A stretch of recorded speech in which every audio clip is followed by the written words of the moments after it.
তো হেরে গেল এই অস্ট্রেলিয়ার বিরুদ্ধে বর্ডার গাভাস্কার ট্রফিতে পঞ্চম ম্যাচে তো হারলো এবং ট্রফিটাও হেরে গেল, ট্রফিটা হাতছাড়া হলো। ট্রফিটা রিটেন করে নিল কিন্তু প্যাট কামিন্সের নেতৃত্বাধীন অস্ট্রেলিয়া কিন্তু অসাধারণ খেললো এই সিরিজে।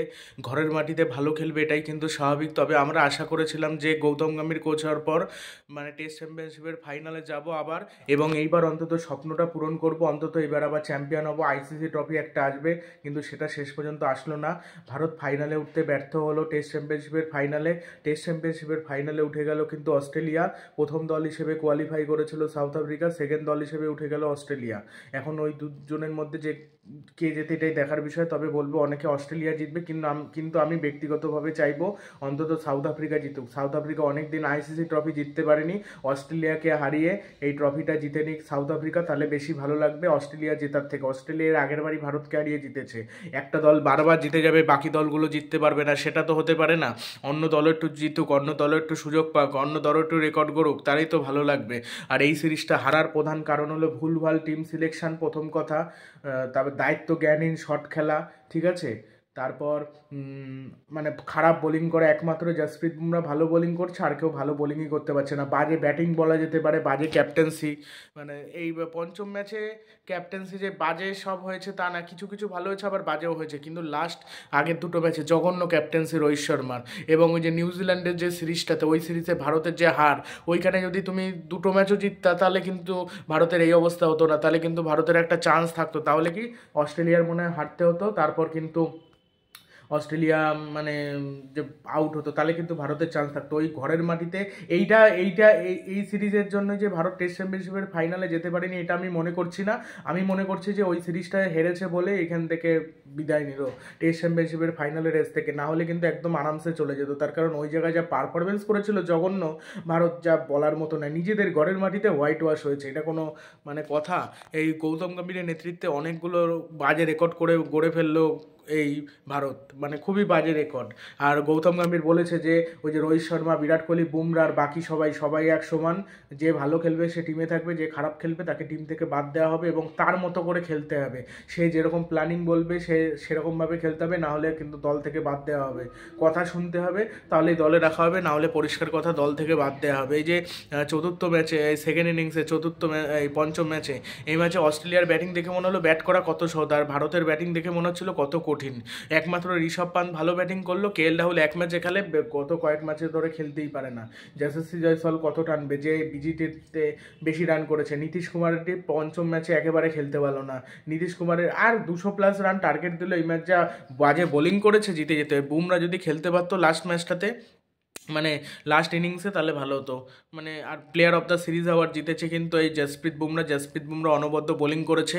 আর ওদিকে অস্ট্রেলিয়ার হয়ে বোলিং করেছে কিন্তু জস বোলান্ড। বোলান্ড তো অনবদ্য বল করেছে, একদম কি বোলিং, 3টে ম্যাচে 21খানা উইকেট নিয়েছে, 20টা না 21টা উইকেট নিয়েছে, অনবদ্য। মানে টেস্টে একেবারে হেভি বল করেছে এই বোলান্ডই তো 2 না 3বার আউট করেছে বিরাট কোহলিকে। বিরাট কোহলি বেশ কয়েকবার আউট হয়েছে, আর বিরাট কোহলি না খেলতে পারা, রোহিত শর্মা না খেলতে পারা সব থেকে বড় এই সিরিজ হারের বড় কারণ ভারতের, আমার ব্যক্তিগতভাবে সেটা মনে হয়। এই সিরিজ না হলে হারতো না, ওরা যদি রান করতে পারতো, অন্যরা খেলছিল মোটামুটি, তারা একেবারে খেলতে পারেনি, এই জন্যই সমস্যা। ঋষভ পান্ত সেইভাবে ফর্মে ছিল না। এই সিডনি টেস্টে একটাই 40 রান করলো ফার্স্ট ইনিংসে, সেকেন্ড ইনিংসে ভালো খেলেছে। এই দুটো ইনিংসে ভালো ব্যাটিং, আর কোনো ভালো ব্যাটিংই নেই। যশস্বী জয়সওয়াল একমাত্র ভালো ব্যাটিং করেছে, কেএল রাহুলও সেভাবে ব্যাটিং করতে পারেনি। অন্য বিরাট কোহলি একটা সেঞ্চুরি ছাড়া আর কোনো ভালো স্কোর নেই, ওই একটা ভালো স্কোর হয়েছে একমাত্র যশস্বী জয়সওয়ালের ইনিংসের জন্য, না হলে ওই রানও হতো না। মানে ওই পার্টনারশিপ যদি না হতো ওইখানে বিরাট কোহলি চাপে পড়ে যেত। এই জন্য প্রথমে যারা ব্যাট করে তাদের একটা পার্টনারশিপ তৈরি করাটা দরকার, আর বিরাট কোহলি ওই জন্য বল খাওয়াটা দরকার। চেতেশ্বর পূজারা 3 নম্বর পজিশনে এসে এত বল খেত, বল খেয়ে খেয়ে সুইংটা কমাতো, যার কারণে ব্যাট করতে সুবিধা হতো বিরাট কোহলির। মানে আর ওরকম বলই খেতে পারে না, এমন কিছু ঘরোয়া ক্রিকেট থেকে প্লেয়ার নিয়ে আসতে হবে যে প্রচুর বল খেতে পারে, মানে 200টা বল খেলে 50 রান করবে বা 40 রান করবে, সেরকম মানে টিকে থাকতে হবে। পিচে টিকেই থাকতে পারছে না, টিকে থেকে রান করতে হবে। আর কোনো কোনো ক্ষেত্রে যখন পিচে টিকার দরকার, মানে দরকার নেই, বা মারলেও হয়, মারলেও কিন্তু বলের সুইংটা নষ্ট হয়ে যায়। যত বলের মধ্যে মারবে, আঘাত করবে, তত কিন্তু বলের সুইংটা কেটে যায়, এবং ঠুকলেও কিন্তু সুইংটা হালকা হালকা করে কাটতে থাকে, এবং সুইংটা কাটলে কি হয়, ঠুকলে মানে বোলাররা কিন্তু একটা বল করতে করতে বিরক্ত হয়, তখন কিন্তু মাঝে মাঝে আলতু ফালতু বল করে দেয়, ওই সুযোগগুলোকে কাজে লাগিয়ে তখন বাউন্ডারি মারতে হবে, তাহলে ভালো হবে। সাউথ আফ্রিকা কত সুন্দর খেলছে, সাউথ আফ্রিকা এই পাকিস্তানের বিপক্ষে কি ডবল সেঞ্চুরি করে ফেললে 2025 সালে টেস্টে ফার্স্ট সেঞ্চুরি। রায়ান লেকলেকটন কি ব্যাটিং, কাল ভেরেনে কি সুন্দর ব্যাটিং করলো, অনবদ্য দেখবার মতো ব্যাটিং। আর ভারতের সেরকম ব্যাটিংই করতে পারলো না, ভারতের নিজেদের ঘরের মাটিতে হেরে গেল আগের বছর শেষের দিকে। জঘন্য, ভারতের খেলা জঘন্য লেগেছে। আবার বেশ কয়েকদিন খেলা নেই, 12ই জানুয়ারি না 22শে জানুয়ারি, 22শে জানুয়ারি বোধ হয়, 22শে জানুয়ারি আবার খেলা রয়েছে, 22 তারিখে, তারপর 26, তারপর 28, ওটা মনে হয় কলকাতাতে খেলা। ইংল্যান্ড আসবে ভারতে খেলতে। তো দেখা যাক কী হয়। ভিডিওটি ভালো লাগলে চ্যানেলটি সাবস্ক্রাইব করবেন এবং ভিডিওটি শেয়ার করবেন।